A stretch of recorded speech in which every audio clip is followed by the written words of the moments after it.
Good afternoon, everyone, and welcome to yet another session of DNI Pe Charcha March edition, brought to you by India Diversity Forum.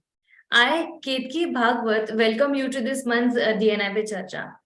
So, in this era of globalization, diversity is the business environment and is about more than everyone and race, and ethnicity. It includes employees with diverse religious and political beliefs, education, socio-economic backgrounds, sexual orientation, and many more.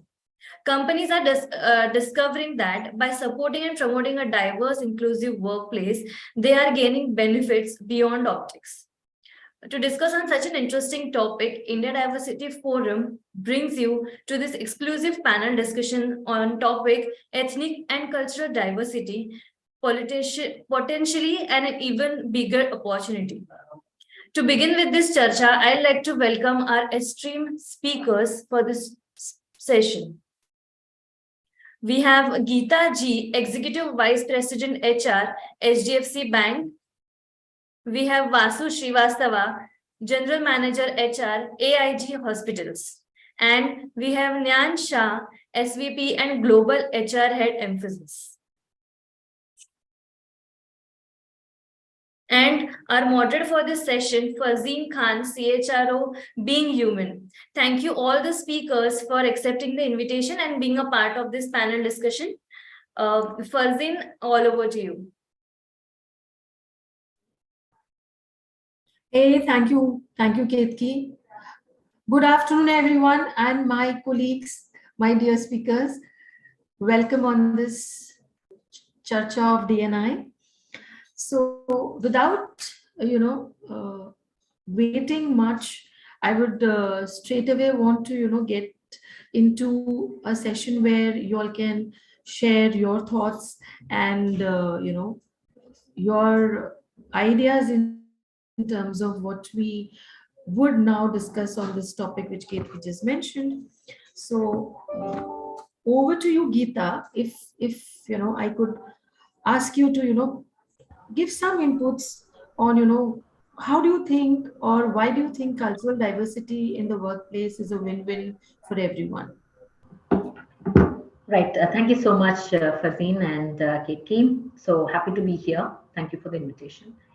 Well, I think it's a foregone conclusion that any form of diversity is going to be better than no diversity, right? That more of the same is actually taking us back than different. So from the whole understanding of how do you value differences, and one of the fundamental differences that we experience in the country, which is so diverse, with the hundreds of languages, multiple ethnic groups, cultural diversity is a given. For organizations like ours, for instance, who operate across 6,000 locations in the country, many of them in large metros, but most of them in tier 2, tier 3 towns and villages, etc., there is no choice but to be embracing of talent that is available locally. And we believe that we are better served because of that. So it is, organization is like a microcosm of the social ecosystem, and we are in a country where the social ecosystem itself is so intrinsically diverse. So if you have to build an organization that's anything but diverse, then you're actually going against the grain of what it is to be an organization that operates in India. Whether you are an MNC operating in India or you are a indigenous organization, it's going against the basic grain of who we are as a nation. So I think that's the win. There is no debate now to know that does diversity and ethnic inclusion, which means people from different regional origins come together and work together. People with ethnic social backgrounds come together, people who are from diverse educational, economic strata come together and work together. Does this bring local relevance? So if a business has to be relevant to the local environment, and we have seen that organizations like Google or Amazon have achieved tremendous success because they have completely blended into the countries that they are aiming to serve, right? And for us, India is an amalgamation of many countries, so to speak.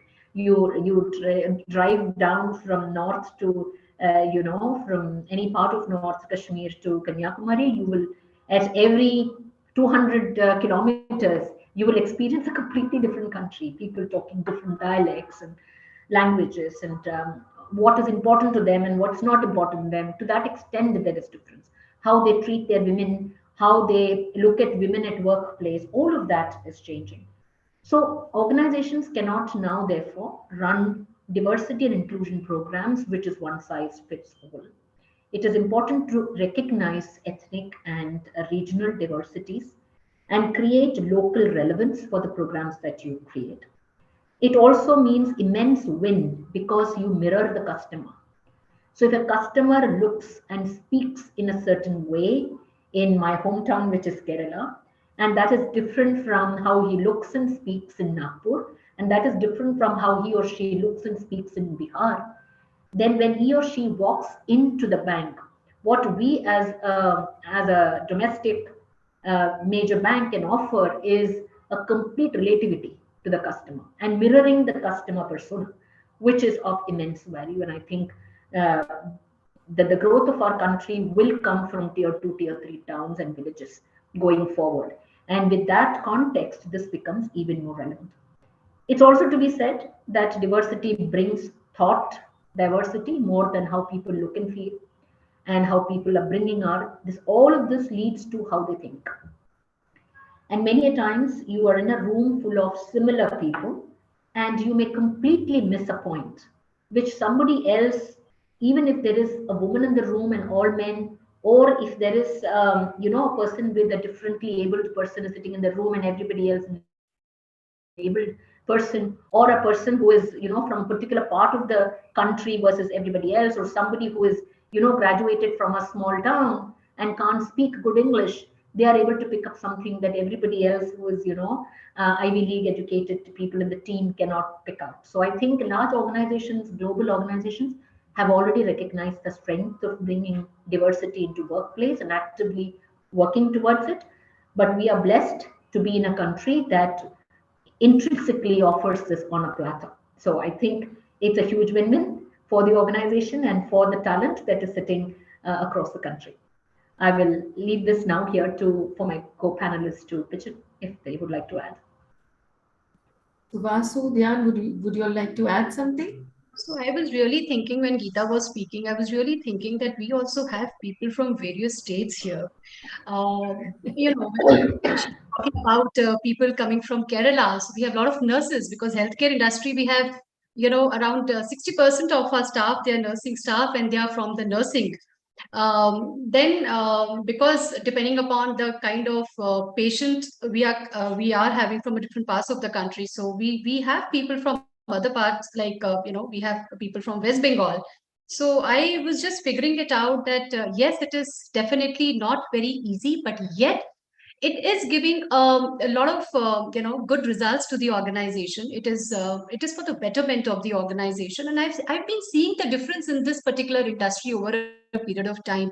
The transformation from 2008 to 2023, how we started and how we were confining our policies based on the local regulations. Of course, we do have to respect, but then now we are embracing other religion, people from other parts of the country, not even the country, but since we have patients coming from other parts like Bangladesh, we have people coming from South Africa. So we have few international, we hire staff from Bangladesh so that those language barriers being, it's not there in the organization. So I will, Geeta is very right when she's mentioned her point, and she's very right. And yes, we should be open for this. So Vasu, I mean, this brings me to my next question, which is, which is more in terms of, attracting and retaining talent, out of the talent pool, which is a diverse talent pool in an organization. How does it help organization grow? Okay, so there is a thing which you spoke about, the talent pool from a different region, from a different culture. See, any a particular organization, when we come up with any policies, any best practices, we first need to understand what is the requirement of the organization, of course, which we all know. And most of the organization, they focus on two major points. One is employee happiness, their employee satisfaction, and then a customer delight. Our industry is little more complex in terms of our customers are basically we need to be more sensitive towards their need, because it's a matter of their health and wellness, it's a matter of their life and death. So we are more sensitive, and considering their increasing expectation from our industry, we need to have a robust system in the organization to ensure that we can give as much of comfort as possible to the patients who are coming in. For example, if we talk about AIG, because we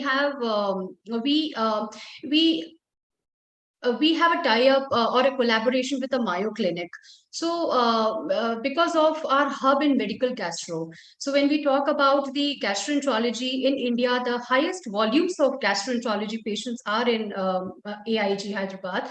And most of our patients, like 60% of patients, are coming from West Bengal. And remaining Orissa, Chhattisgarh, Madhya Pradesh, Tamil Nadu Limited, Kerala, yes. So we have a lot of patients, and not only this particular specialty, but now the other specialties too. So the first thing is what kind of system we are creating in the organization in terms of infrastructure to give that comfort to an individual who's coming. In terms of signages, believe me, Farzeen, we have 5 languages in the signages. So we don't mention in English, Hindi, Telugu, but we have Bangla, we have Oriya. So 5 languages, signages, so that when they are walking in, they at least know what all departments and where do they have to go. Second, our help desk. Our help desk, we have mostly 4 or 5 people there at the help desk to guide the patients. So they understand Bengali, they understand local language, they understand all South Indian languages, Oriya, Hindi, English. So that's the mix of people here in our hospital, which is very exciting. Believe me, because when I mean, believe me, we knew that we are having a lot of a workforce from the eastern part of the country. But then when we were actually doing the analysis, I'll tell you, Exco group, senior most group, we have 7 people.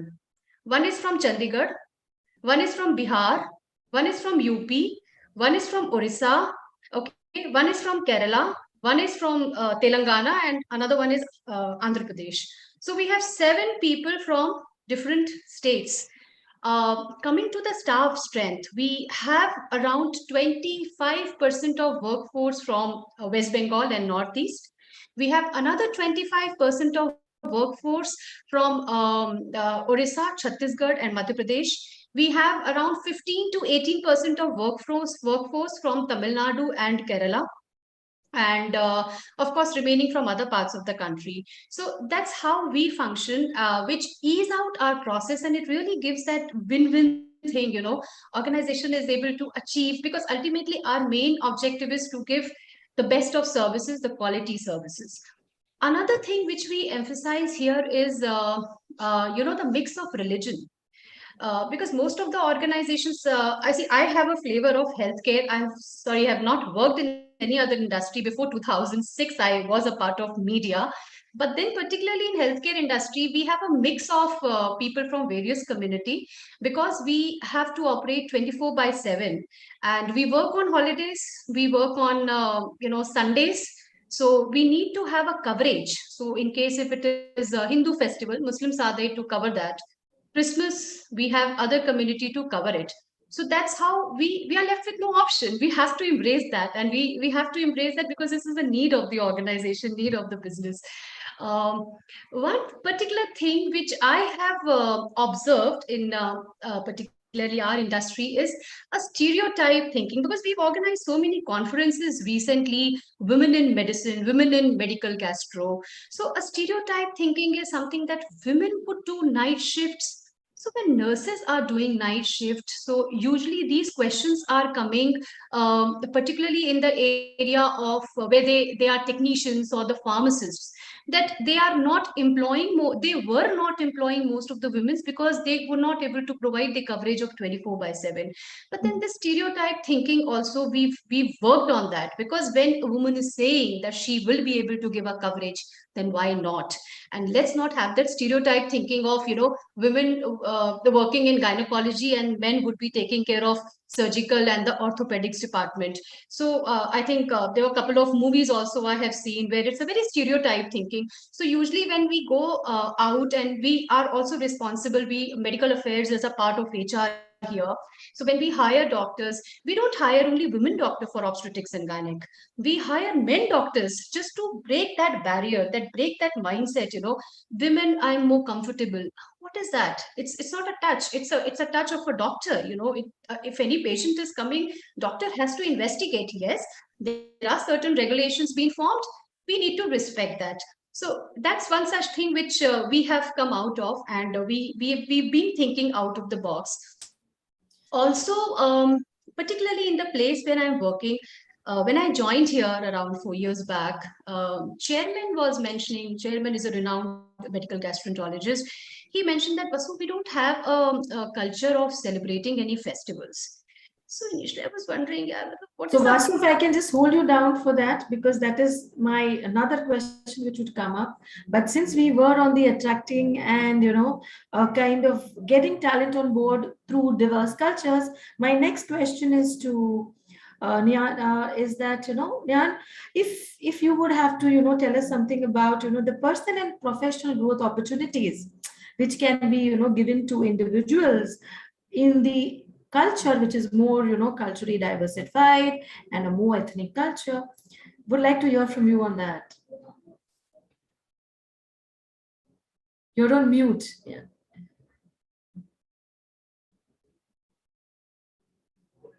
Yeah, can you hear me now? Yes. All right, great. So thank you very much, firstly, for allowing me to be here, and also sharing my views and learning from my co-panelists. Whatever they're saying is making so much more sense, but I bring to you all the technology experience, because I've been in the technology sector for many years now. Coming from there, I think most certainly your question is very appropriate. A multicultural workforce or an employee base can prove to be an asset for any organization, especially when you're wanting to expand into, say, newer markets and provide them an edge. You kind of get an edge over the rest of the competition. In a diverse workplace, employees feel respected, valued for their individual unique contributions, and therefore are more likely to remain loyal to the cohort over a long period of time. This I feel in turn fosters a lot of things like mutual respect amongst colleagues, valuing diverse cultures, perspectives, experiences of other team members. And from a hiring perspective, I think it offers an even more diverse talent pool, making your business attractive to ambitious candidates who seek to be global citizens. It also helps you to keep them on board with you longer. For example, millennials and Gen Z want to work for companies whose values are aligned to their own, so use of inclusive language, exhibiting cultural diversity, to flexible benefits and policies, to employee demographics, signals how they or their peers are going to be treated when they become a part of the organization. And therefore, it becomes a deciding factor for the younger generation. So diversity, including diversity of, I would say, gender, religion, and ethnicity, has been shown to improve retention and reduce costs over a prolonged period of time, resulting in lower employee attrition and exits and stuff. So if you remember our good old days when we used to use, when we used to all have pen pals and we used to write letters, exchanging letters. I do have one. Yeah. So what was that all about? It was a way to make new friends, try to learn about new cultures, their lifestyles, their well-being, being constantly in touch with each other. And some friendships even used to culminate into visiting one another's country and homestays, if you remember. So why was that exciting? That's always exciting because there's an element of surprise, and it feeds one's curiosity by knowing someone from a different walk of life. So at work also, similarly, it only adds flavor to the work environment, which only a homogeneous team cannot offer. Only a culturally diverse team can offer. So On the personal front, you asked me this on the personal front, how does it affect? And on the personal front, I feel working across cultures can truly be enriching, and allowing everyone to learn from perspectives and different traditions. Bonding over, say, similarities and differences can help you become a global citizen, so to speak. That also helps you abandon prejudices about people that people hold, these unconscious biases that people have most of the times. So a diverse set of colleagues can be professionally very enriching, exposing you to, say, new skills and approach to work, developing international network, which in today's day and age is extremely important, and it can boost your career in exciting new directions locally or even internationally, right? So with what it helps to do is basically, I would say, dispel negative beliefs and personal biases about different groups. In addition, cultural diversity also helps us recognize and respect ways of being that are not necessarily our own. So as we interact with others, we can build bridges to trust, respect, understand across cultures. So in summation, I would like to say call out that varied cultures point of views can only stimulate creativity and drive innovation. A, B, it would drive diverse teams can be more productive, cohesive, and they can perform better. C would be organizations can offer a broader and a more adaptable range of products and services due to the diverse skill base that works behind the scenes. And the last one would be hunting from a culturally diverse talent pool allows an organization to attract and retain the best talent, therefore enabling greater opportunity for both personal as well as professional growth.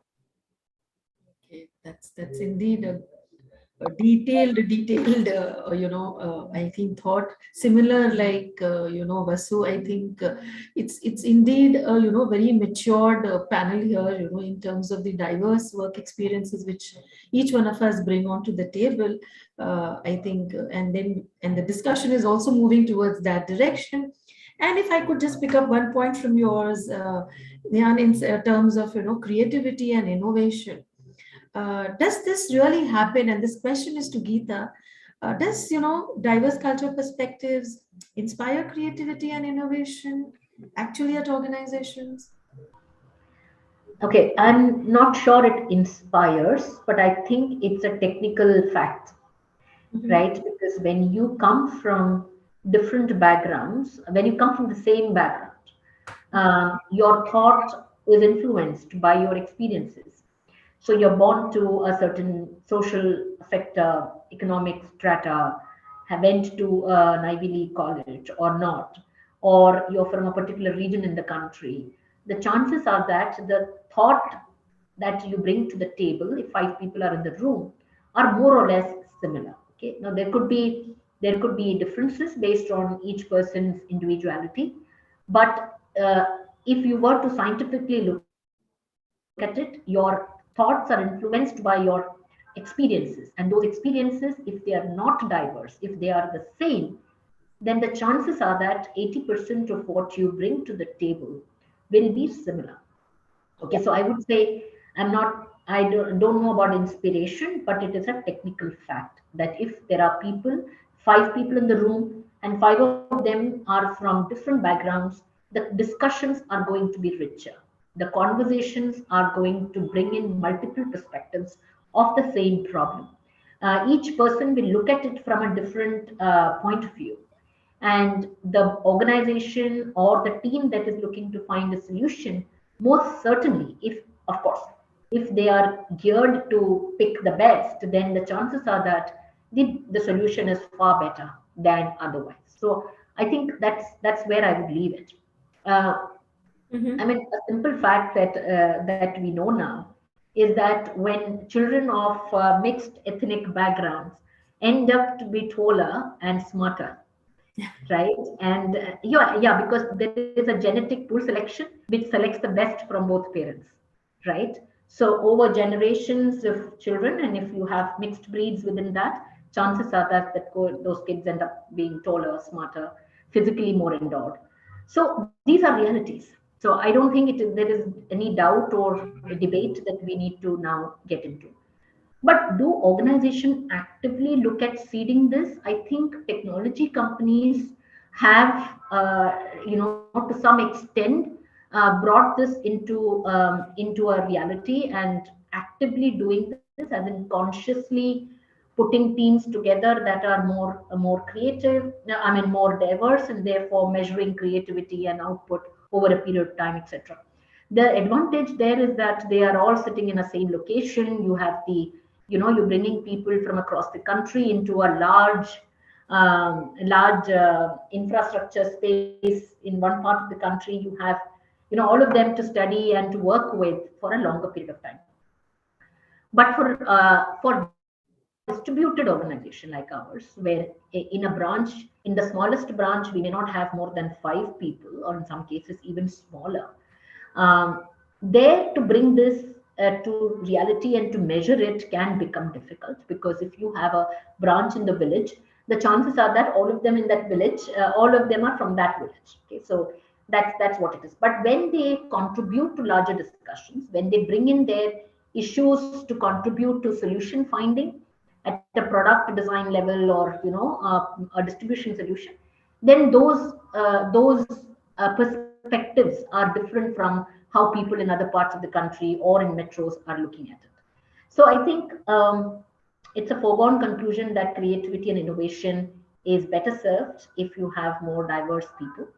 Organizations need to, however, uh, put in practices and processes where weak signals can be picked up, which we are unfortunately not very good at.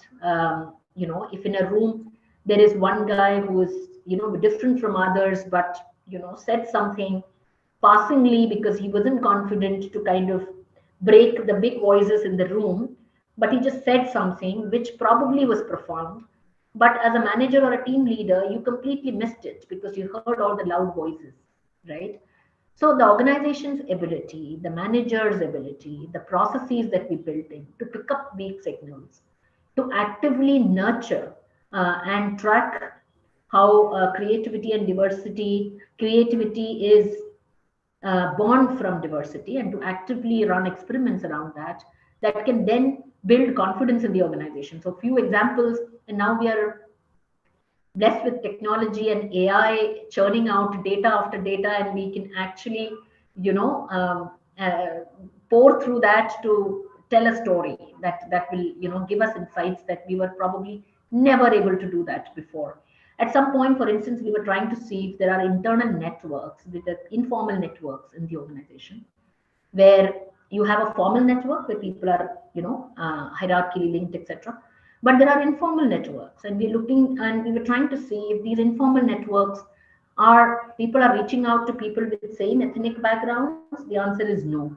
Informal networks are more about, are you thinking alike about your values, about how you see life, and all of those matters. And it is very little to do with your fact that you are speaking the same language or you're from the same town. Okay, can I rule out that that doesn't happen? Of course it happens, and that's a natural affinity. But I think a bigger story in organizations is that people reach out to people with similar values, and look for networks, to create networks where they can support each other. And the more diverse these networks are, the better it is for the organization and for the individual. Yeah, that's it from me. Great. That was indeed very insightful, Geeta. Thanks for that. Moving on to Vasu, I'm saying, okay, there could be a situation where, we people on this, live session would, have coming in from diverse cultural backgrounds, but, would want to, understand some few steps, in terms of to build an inclusive place, or implement some ethnic and diversity in the organization where it is not there. Could you tell us something how to build that, some steps which an organization can take to build ethnic diversity? Okay. So, Farzin, the most important thing, any changes, any new practices, be it educating the team on cultural diversity, it should always have a top-bottom approach. Usually, we usually work as per our convenience. We pick up those people at the junior management level because it is as per their convenience and their accessibility, and we start training them and educating them on them and start coaching them. But then actually the teaching and the basic education starts from the top management, because it again depends upon the values and the culture which organization is building for the for its employees, and what kind of policies and practices do we have. And that would only happen when we have this integration of the thought process with from senior management to the junior management level. So that's the first thing which I strongly feel, that any practices should start from that. It should be a top bottom approach. Second thing, we should have a very strict protocol internally to have it. We should have a zero tolerance on any kind of non-compliances in terms of any processes and the values which organization is building, whether it is related to cultural diversity, it is related to any value systems. So there are people who humiliate other community. They do not respect, they make fun of them for whatever reason. So we should have a strict policy that people should think twice before they do that. So I strongly feel that we need to have those policies and protocols to be built, and people should be educated on that. The most important thing which I know, which I have seen in the organization, we come up with so many practices, but people are not aware of it. They've not been educated on those grounds, or somewhere there is a gap that they don't know how it is. I think small thing does make a lot of difference, because usually when we have a different thought process, or we have preconceived notion, because we have a bitter experience from one particular community, so we have a set frame of mind that a particular community, they are not good at certain things. So let's see, as Geeta rightly said in her first statement, that we need to embrace the thought process. We need to understand an individual. It should not be a preconceived notion that a particular person from this state or this cultural background should be having those qualities and should not be having those qualities. So we should respect individual differences, and we should also look at the various values which they are bringing to the table. I think this is something very important. There are one or two examples I would just like to give. As if you go to any healthcare, any hospitals, the one thing which I really like about is a prayer room. So prayer room is not meant for only one particular community. Absolutely. Prayer room is, even if you want to go and do a meditation, you can just spare 10 minutes time, go and do meditation and come back. So that's something which I really like, and I feel that it brings people closer. That I really appreciate. Another thing is, most of the places are always having, they have a nursing hostels, so where all the nurses, they are staying. And then of course, when you have people from various parts of the country, then you have a difference in the food habits, the way they think, the thought process. So we have actually thought up to the extent of having a chef from North India as well as South India, so that the food habits where, and the menu also is formed in such a way where the committee is formed, where people are, who are a part of committee, they are from a various part of the state. So we have one from West Bengal, north, south. So even when when they are deciding on the menu, it should be something that the food habits also being taken into consideration. Even in most of the hospitals and other parts, I have seen that they were not serving non-veg food, non-vegetarian foods. And when when people, when the management or the senior management, when they go for rounds and they take the inputs, they find that most of the patients who come from other part, they want non-veg food. So that is how they have included those things in the culture, in their even if it is the F&B department. So they have included those things. So I feel that those things need to be taken care of, so that we ensure that each and every person who is coming here from any part of the country, they should be comfortably working here, and they should feel that, yeah, this is my place. And that's the only way we can also ensure that we can give best practices and the best working environment to them. Yeah. I think that tells us again that one size fits all is not, there anymore, and it's more and more beyond it. So with this, I would come to my last question to Dhyan, and then we would open up for a Q&A session to the audience. So Dhyan, this thought was in my mind, in terms of the local market knowledge and insight, does it make the business more competitive and profitable? And in case yes, how do you agree to this thought? Most certainly. I think Vasu also alluded to that a bit, in her, responses earlier, where she said that, we have people from Bangladesh and they speak Bengali, Oriya, Hindi, English, and they have multi-state representation and so on. It's extremely important, I feel, to have local knowledge. Especially for new market penetration, it actually makes it a lot easier with the local market knowledge. Why? Because local people have unique, invaluable insights into local customs, cultural standards, employee expectations, which can only come from having lived in and worked in that particular market. So understanding local laws, regulations, customs, as well as competitive landscape, can help a business to thrive. Local connections play a very, very important role. Native language skills, cultural understanding, to boost international businesses develop exponentially, right?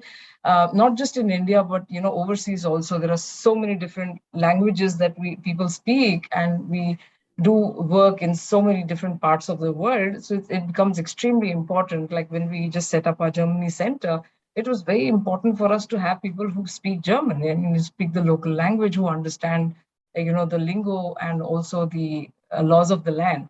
So the local lens reveals facts that challenge, conventional wisdom and highlight opportunity. So the danger of making any serious, blunders, be it marketing, advertising, which can cause, I think, in the long run, very irreparable damage to a brand, or to a business, and that can be mitigated by employing diverse workforce and using their understanding in the bargain.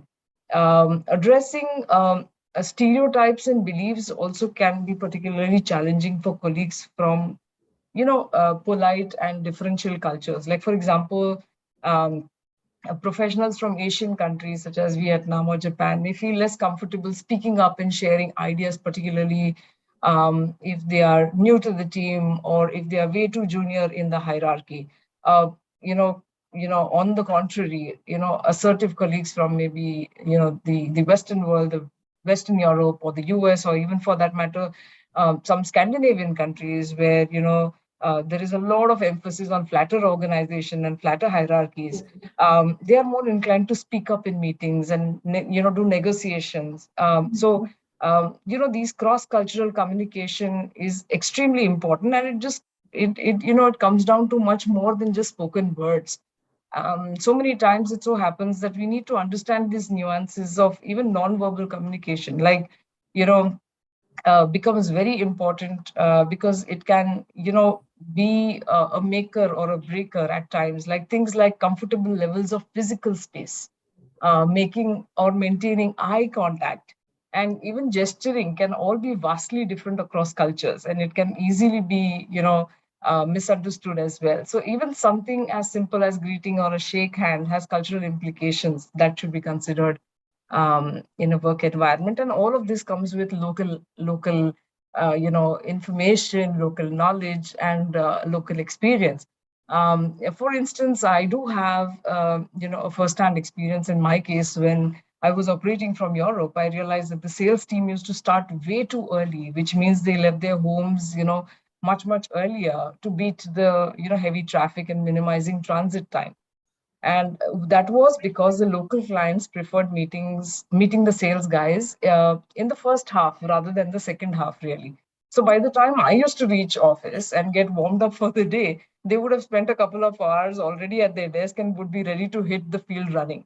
So their day used to get over by around 4 p.m., leaving enough time to spend with family in the evening, which was the norm. right? This was typically the case with all the locals and the neighboring nationalities who had adopted this very easily into the regime. So therefore, knowing, I would say, sum it up as knowing the local market requirement enables the organizations to benefit from the breadth of global and the depth of local, if I have explained it. Yeah. I love that. I love that statement. Okay, so I think we have kind of, holistically spoken about, a lot of aspects, getting HR, getting the local, the flavor, also getting in terms of talent and business and everything. I think with this, it's time to open up, to the Q&A session with the audience. If I can ask Kate and team to open it up, please. And then we'll have our esteemed speakers, help us with their views on the questions being asked by the audience. So, Ketki, can we have it open online? I can see there's nobody at the chat box as of now.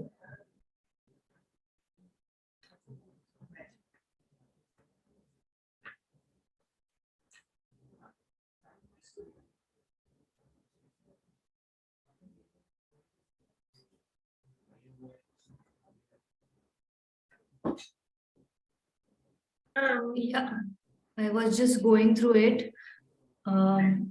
It's in the chat box, or is it displaying? It's on the YouTube live chat box, but right now I think we have not received any questions from the audience. We have received a point where one of our members has mentioned that they like the great point on the point, just going through it. Perspective have diversity. It's in the chat box, or is it displaying? It's on the YouTube.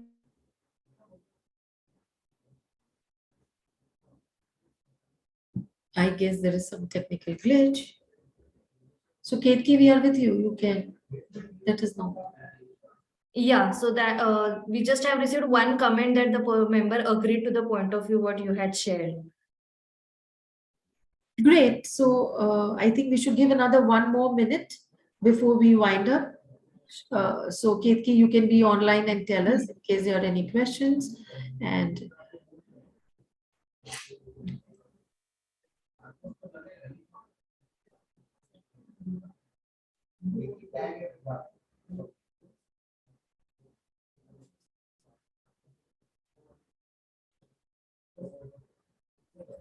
another 1 more minute. I'm sorry. So we have not received a question yet. Okay, great. So thank you so much. If I can thank each one of you to spend this time, on this afternoon, which I'm sure a day after a holiday of Gudi Pada. I'm sure it is like, really taking time out. Thank you so much. And thank you so much for having me on this panel. Totally enjoyed this discussion. Thank you.